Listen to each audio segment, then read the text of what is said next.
할렐루야, 성도 여러분 반갑습니다. 오늘도 주실 하나님의 말씀 사모하는 마음으로 먼저 우리 잠시 기도하겠습니다. 살아계신 하나님 아버지, 은혜를 감사합니다. 이 아침도 저희들에게 새로운 날을 허락하시기 위하여서 생명을 연장시켜 주시고 말씀과 함께 이 하루를 시작할 수 있도록 은혜를 베풀어 주시니 감사합니다. 우리가 살아가는 삶이 아니라 하나님의 말씀에 인도되어지는 성도의 삶이 되게 하여 주시옵소서. 마지막 시대의 믿음을 볼 수 없는 안타까움으로 말씀하셨던 우리 주님의 마음을 시원하게 해드릴 믿음의 사람들로 이 아침에 다 일어나게 하여 주시옵소서. 감사드리며 예수님 이름으로 기도하옵나이다. 아멘. 네, 함께 묵상할 하나님의 말씀은 오늘 예레미야 제51장 말씀이죠. 예레미야 제51장 41절부터 44절까지 말씀 보려고 합니다. 예레미야 제51장 41절부터 44절까지 말씀, 성경을 펴셨으면 함께 읽도록 하겠습니다. 시작. 슬프다, 새싹이 함락되었도다. 온 세상에 칭찬받는 성읍이 빼앗겼도다. 슬프다, 바벨론이 나라들 가운데에 황폐하였도다. 바다가 바벨론에 넘침이여 그 노도 소리가 그 땅을 뒤덮었도다. 그 성읍들은 황폐하여 마른 땅과 사막과 사람이 살지 않는 땅이 되었으니 그리로 지나가는 사람이 없도다. 내가 배를 바벨론에서 벌하고 그가 삼킨 것을 그의 입에서 끌어내리니 민족들이 다시는 그리로 몰려가지 아니하겠고 바벨론 성벽은 무너졌도다. 아멘. 아멘. 오늘 말씀 가운데 44절 제일 끝에 보면 바벨론 성벽은 무너졌도다 하는 말씀이 있습니다. 어제 우리 예레미야 제50장부터 오늘 51장까지 두 장에 걸쳐서 바벨론의 심판, 즉 멸망에 대해서 함께 묵상하고 있습니다. 존재하는 나라가 아니라 우리는 생존하고 하나님의 뜻을 이루어 드러나며 면류관을 쓰는 하나님의 나라로 존재해야 되겠습니다. 세상을 지배한 것 그렇게 중요하지 않습니다. 세상의 모든 것을 쥐고 장악했던 그 역사가 그렇게 자랑스럽지 않다는 것이죠. 자랑할 것은 무엇이냐? 영원한 하나님의 자녀됨과 그 나라를 향하여서 오늘도 굴복하지 아니하고 직진하며 걸어가는 성도의 걸음걸음, 이것이 하나님의 자랑이고 성도의 자랑이 되어야 될 줄로 믿습니다. 세상을 지배하던 아수르를 짓밟고 정복한 나라 바벨론이었습니다. 바벨론은 능력의 대명사고 권세의 자랑이고 당대의 세상의 트렌드이며 중심이었습니다. 모든 나라가 바라다보는 그러한 최고의 나라가 바로 바벨론이었습니다. 바벨론에 짓밟힌 나라들이 바벨론을 증오할까요? 저는 아프리카에서 하나님께서 기회를 주셔서 20년을 섬길 기회가 있었는데요. 우리가 생각할 때에 아프리카는 유럽 사람들에 의해서 노예가 되고 모든 이 땅에 있는 금, 상아 남김없이 다 빼앗기고 그야말로 이 서양 사람들에 대하여서 이 증오심을 가지고 있을 거라 그렇게 생각을 하기 쉽습니다.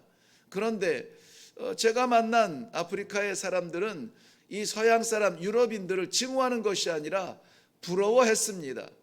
왜냐하면은 결국 자신들이 노예가 되고 자신들이 빼앗긴 것은 유럽 사람들의 강함 때문이었는데 그 강함이 부러운 거예요.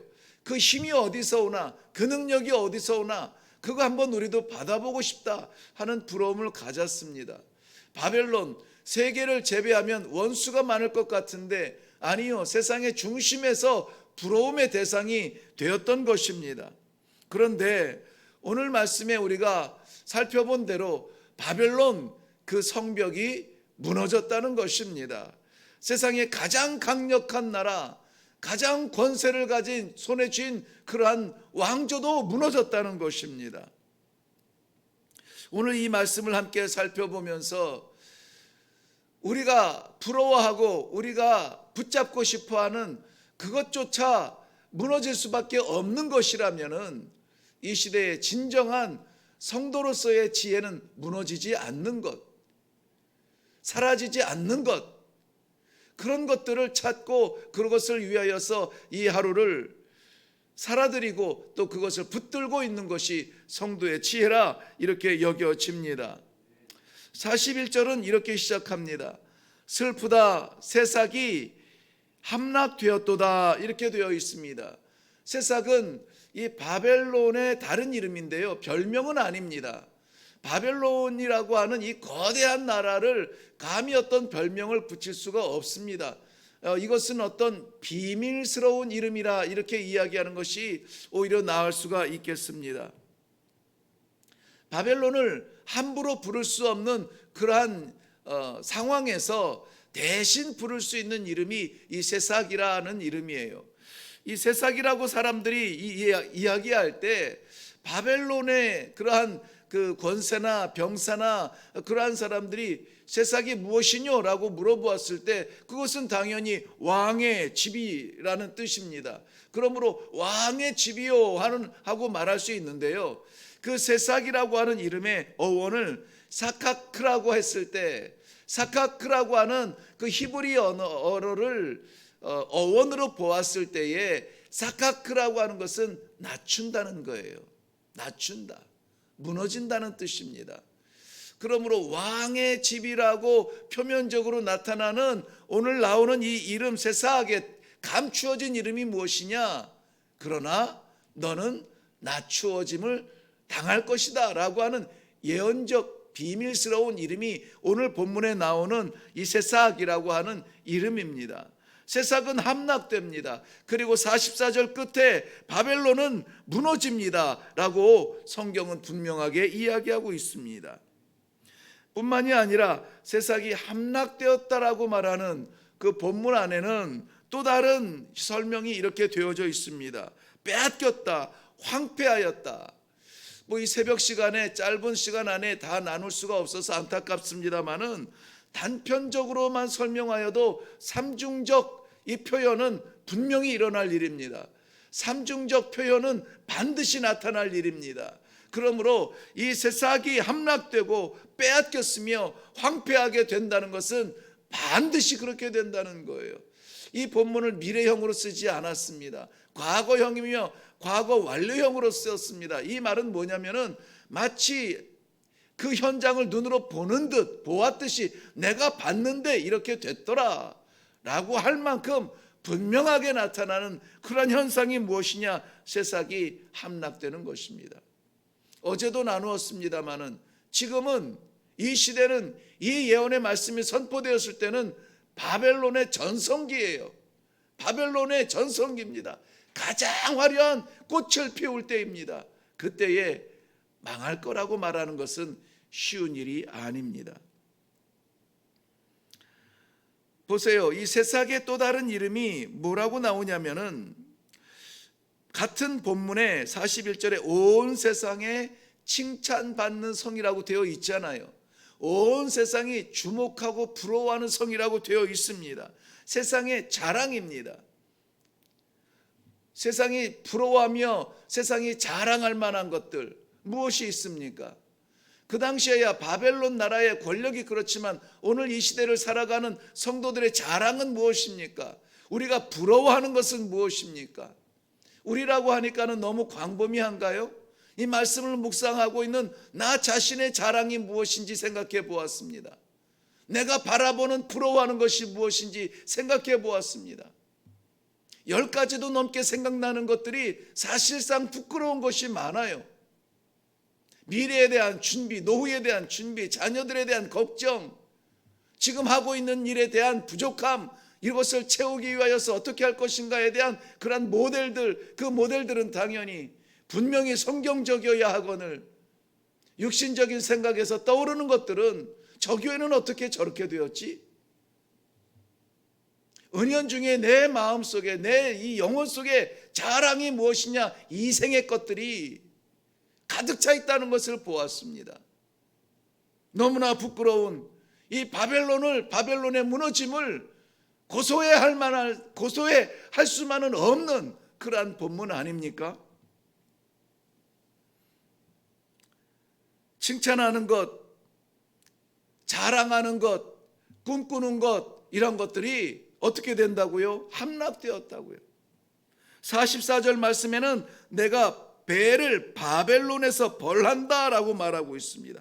벨이라고 하는 것은 어제 살펴본 대로 이 바벨론의 주신입니다. 생산의 신입니다. 그런데 그 신을 바벨론에서 벌하겠다, 책망하겠다 라고 하는 것입니다.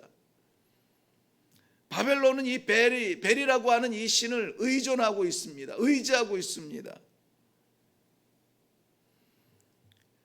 바벨론이라고 하는 이 존재가 과거의 무엇이 아니라 바로 현존하는 이 시대에 현존하는 바벨론이라고 본다면 그 바벨론은 어마어마한 거대한 이 땅의 어떤 나라가 아니라 바로 우리 자신들일 수도 있습니다.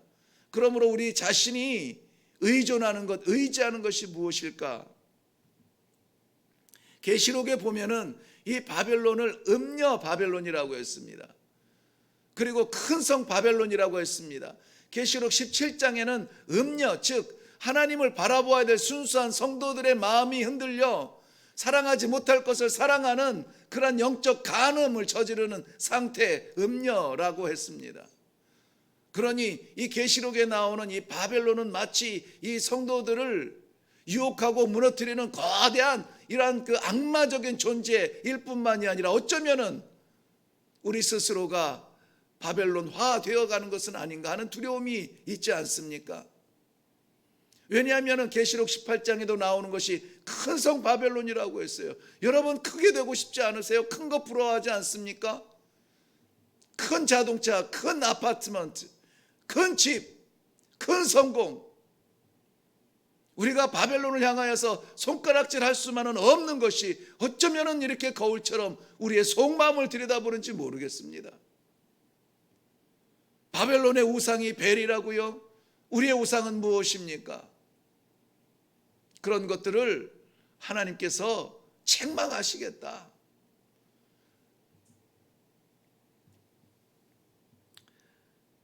바벨론 성벽은 무너집니다. 아니, 무너졌습니다. 역사가의 조사에 의하면은 바벨론 성이 이중벽으로 되어 있는데요. 이 성벽이 하나가 아니라 이중벽이라는 것이죠. 밖에 있는 벽이 3.5m 두께라고 되어 있고요. 3.5m 두께, 그 정도는 우리 남한산 성도 그 정도 되지 않을까요?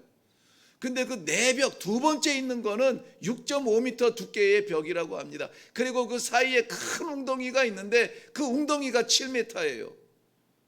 난공불락입니다.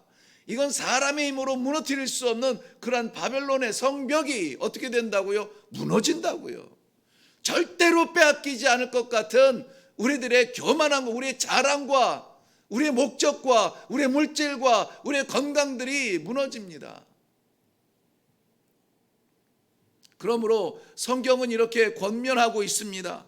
읽지는 못했습니다만은 45절 연장에서 보면은 그 중에서 나오라 그래. 나오라. 여호와의 진노를 피하라 그랬습니다. 여기서 말하는 여호와의 진노는 바벨론을 말합니다. 영원히 빼앗기지 않을 것 같은, 안전하고 영원히 갈 것 같은 그 의지와 그 자랑에서 나와라. 나와라. 피하라. 성도가 거룩한 일을 꿈꾸지 않으면은 거기서 나오라는 것입니다. 교회가 하나님 중심이 아니라 사람 중심의 세상의 것을 탐하면은 거기에서 피하라는 것입니다.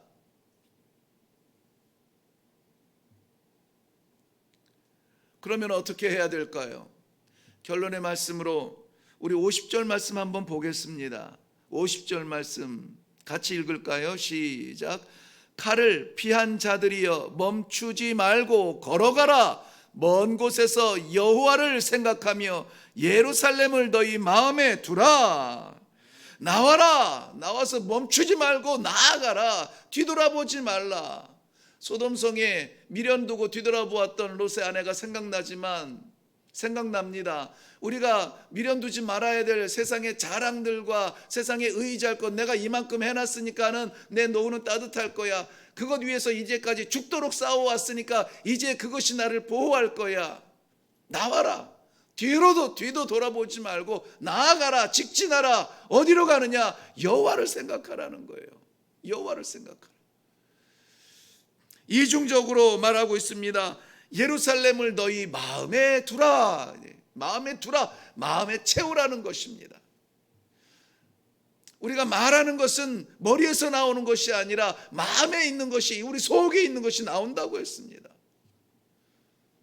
예루살렘 아버지의 통치를 받는 성도는 아버지의 통치가 나오게 되어 있어요. 다스림이 나옵니다. 내 생각, 내 결단, 내 행동, 모든 것에 통치를 내 지식의 세계에서 받는 것이 아니라, 경험의 세계에서 받는 것이 아니라 내 마음을 가득 채운 하나님의 말씀으로 인하여서 내가 지배를 받는 겁니다. 그게 예루살렘이에요. 내 마음에 예루살렘을 두라. 여호와를 생각하라.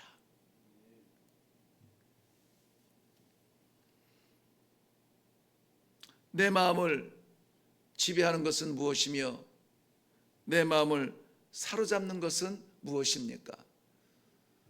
오늘을 띄워야 될 삶의 방향은 어디이며 무엇을 위하여서 계획을 하고 있습니까? 물론 하나님께서 허락하신 삶의 환경, 최선을 다해서 그 기회를 주신 하나님 앞에 충성을 다해야 합니다. 그러나 그것이 목적이 되어서는 안 된다는 것입니다. 우리가 여호와를 생각하고 여호와의 통치를 마음에 담고 하나님의 나라를 이루어가는 귀한 성도들의 복된 삶이 되기를 주님의 이름으로 축원합니다. 기도하겠습니다. 살아계신 아버지, 은혜를 감사합니다.